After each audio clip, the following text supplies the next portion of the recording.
Okay. Good evening, ladies and gentlemen. I suppose we're doing something different. I suppose with lockdown and the whole uncertainty about will shows happen, I suppose the general thing of where we can't meet people anymore.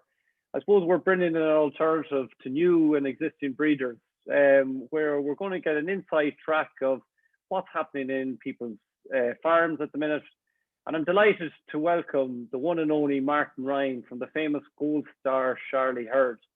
Unbelievable when I read about Martin there during the day. I could count 15 All Irelands he won in the last 3 years. A remarkable achievement by him and his family. Martin, how are you? Top class, not a bother on us. Sun is I shining on say, Tipperary today. good. I say with all your knowledge and everything, you didn't know you had nearly over 15 All Irelands won in the last 3 years, did you? No, absolutely not. I definitely check if you're right, Niall. I've no doubt I'll get a text later on tonight saying it was actually 17. God only knows. But well done, a huge achievement. I suppose, Martin, tell me a bit about yourself. When did you get into Charolais and why was Charolais your number one choice? Oh, do you know what? They almost self-selected, Niall. I started in 1996 actually farming in my own right in terms of beef cattle. I came from a dairy background, believe it or not.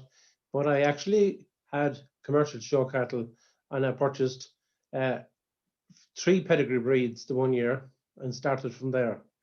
And do you know what?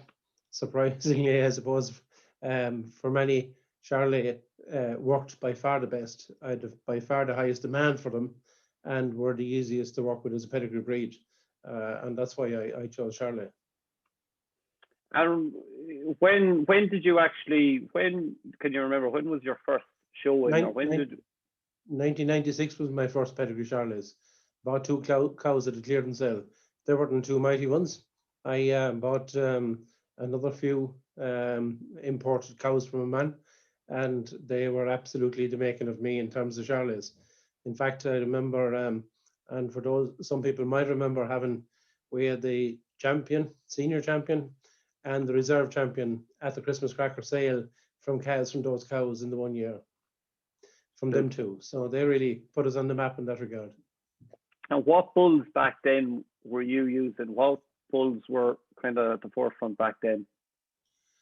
Surprisingly enough, some of the bulls are still with us today that we used back then. There was bulls like Nelson, there was Nectar Jerk. I remember getting one of my first decent prices. It was a 10,000 Nectar Jerk bull called Volvo way back. It was one of my first outings. Domino was a really old reliable at that point in time. Excellent was also doing very well. But strangely enough, good bulls live on quite well. Yeah. I suppose people, and the main purpose of this, after visiting Tullamore on Saturday, I suppose you would get a lot of the public would come up to you and say, right, how do you get the hair on the calf? How do you get that calf to that stage? So just talk me through, just say if I had a calf born in January and I wanted to go to Tullamore National Show in August, from what stage, January to August, what should I be doing the whole way, up to August? The first thing I'd say, Niall, on hair, my experience is pretty simple. First of all, it's largely genetic in terms of having it in the first place. Some cattle grow great hair, and it's in the genetics. Keeping it is a slightly different story. It requires keeping cattle clean. It requires making sure that lice and mange and everything else like that is controlled. It shouldn't be a challenge in a spring calf born in January, going straight through to August. The real challenge comes when they come to 14, 15 months. And at that point, feeding has also quite a big impact on it. Feeds that ferment rapidly, like wheat, barley, and molasses, for example, will actually encourage hair loss through heat. And to avoid that, plenty of ventilation, being outdoors and whatever is key. So for that calf born in January, I suppose what we treat those is they'd be pretty much on the cow until they go to grass.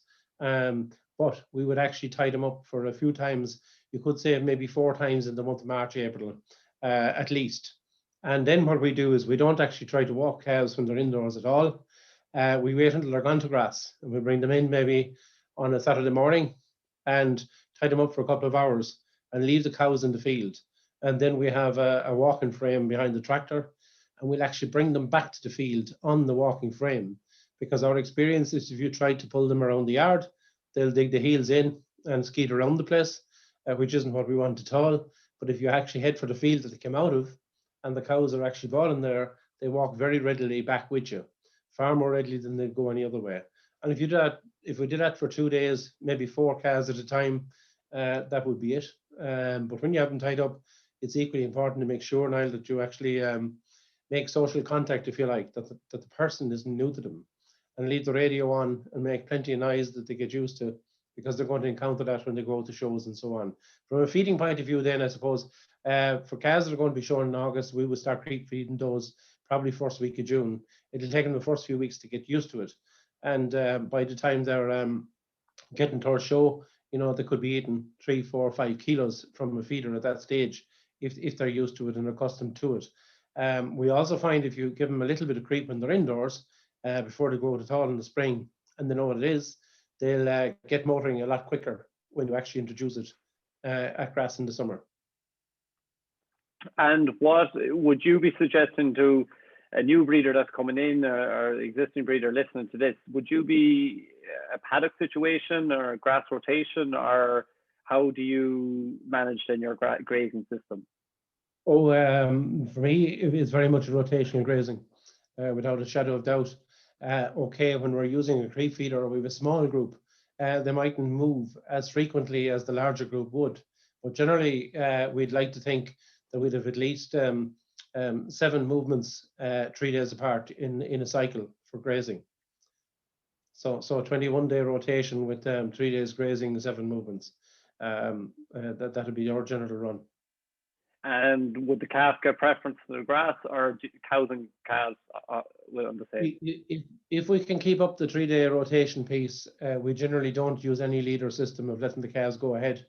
Whereas if for whatever reasons, like weather conditions, or later on we had too much grass in some ways, we might have to force the cows to graze it down, then I'd be happy to let the calves go ahead. Perfect, perfect. I suppose you touched on then, I suppose we looked at the January calf and bringing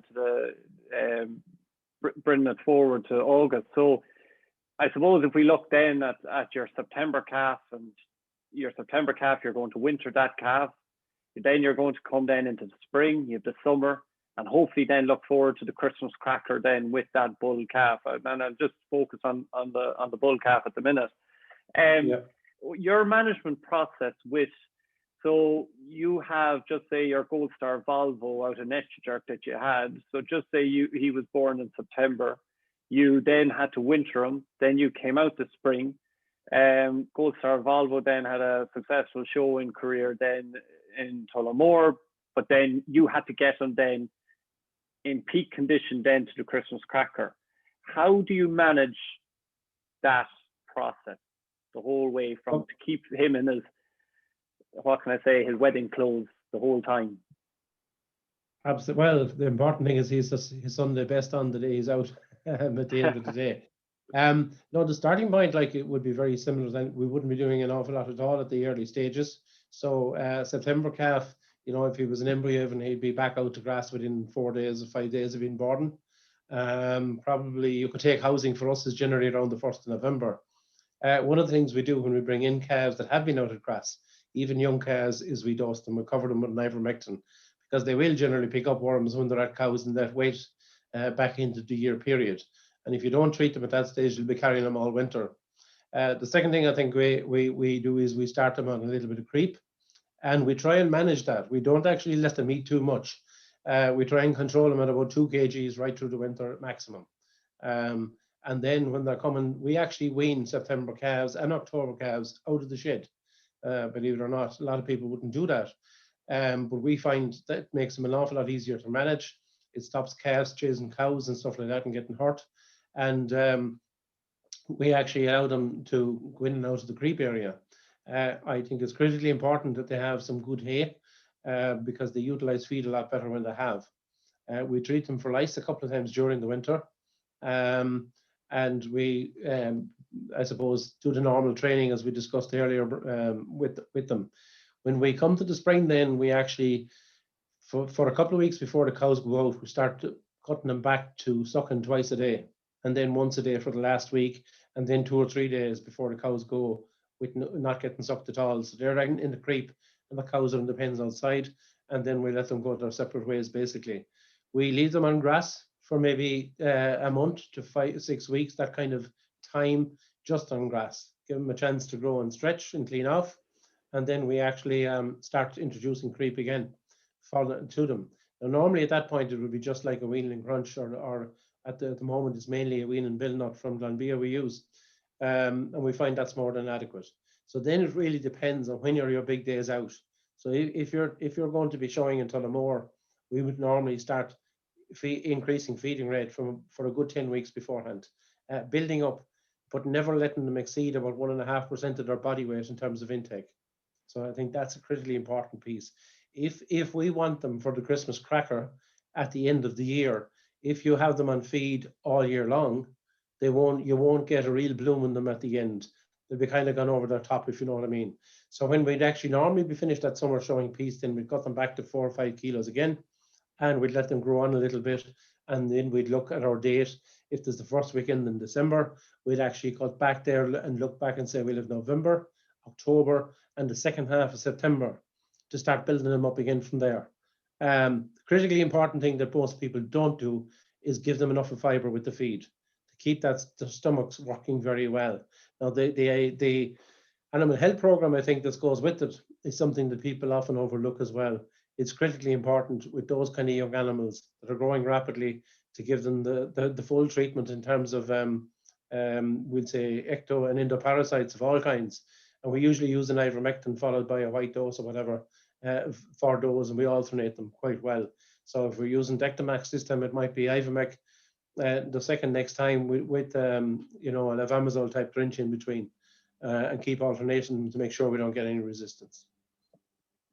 Perfect. I should say, when you're getting nearer to the time, we'd actually keep those out for as long as we could coming up to a sale, but just to have them used to concrete and harden on the feet, we put them in maybe 2.5 to 3 weeks just before the sale.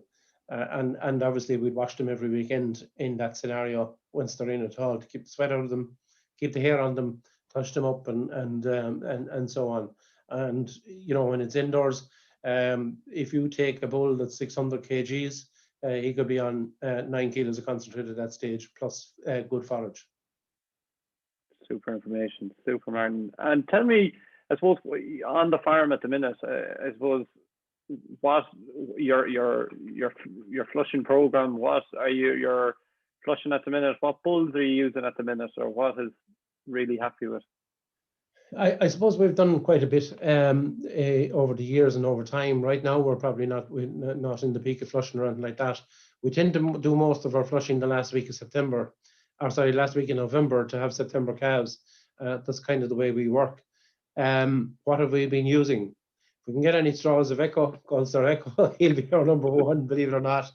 And after that, it kind of depends on the cross, because he kind of does the same thing with nearly every cross. Fairly close anyway. He stamps them very well. We found Yoga worked extraordinarily well on Texans. We actually, I suppose we've used My Love this past year on flush. Our next batch of calves at the back end will be by him. We have a bunch of Horus calves born this past spring. Some of those are very nice, but they're slightly different type. So it really depends on the female. But I think largely speaking, we may differ a little bit from most breeders insofar as we really, really pay attention more to females as much as anything else. We try to work off a very good cows if we can at all, and we try to make sure that whatever calf we get, if there's a heifer calf, that it can actually make a cow. Sometimes if we overchase muscle, you lose out on legs and feet, and you probably lose out on feminine traits as well. And we generally find doing that and using decent bulls on them, we get a good mix between females and bulls.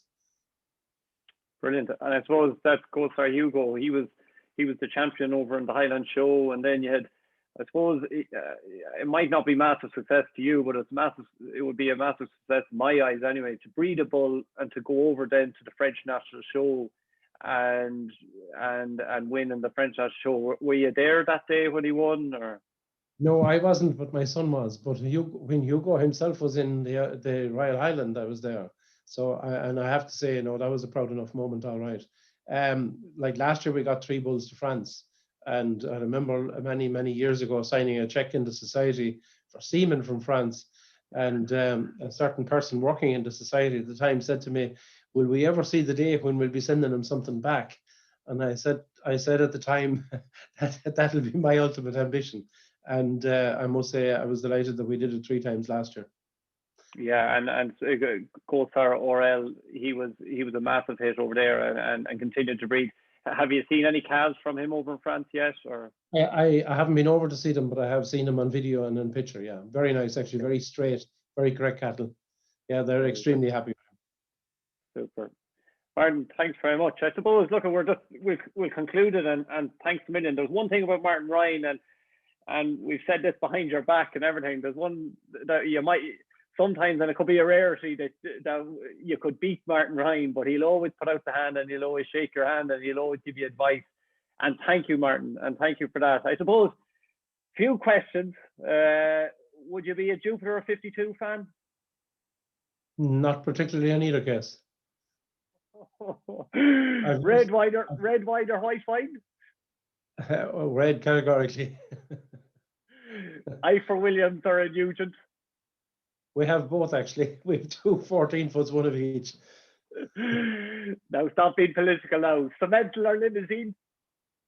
Depends on the purpose. We actually, interesting question. We use a lot of cemental cross recipients. They'd be probably our number 1. Our number 2 is probably a good black limousine heifer. Some of them are excellent. I would say I like the bigger frames for carrying Charolais calves, but the limousines are easier kept. Ploughing or Tullamore? Oh, Tullamore by a mile. Will there be Ploughing Tullamore? is just a look and mystery show. Will there be Tullamore this year, do you think? Look, I think, Niall, it's probably improbable that there will be a show as we know it, but I would hope that there'll be a livestock competition, maybe without spectators, something like that. And last question, Goldstar Charolais or Suggest Charolais? Jury is out. I think you started by saying we had 15 championships. Have you 15 in the last 2 years? No. Martin, thanks a million, and have a good evening, and hopefully we will see you in the show and field in 2021. Thank you very much. Take care, Niall. Take care, all. Thank you. Bye-bye.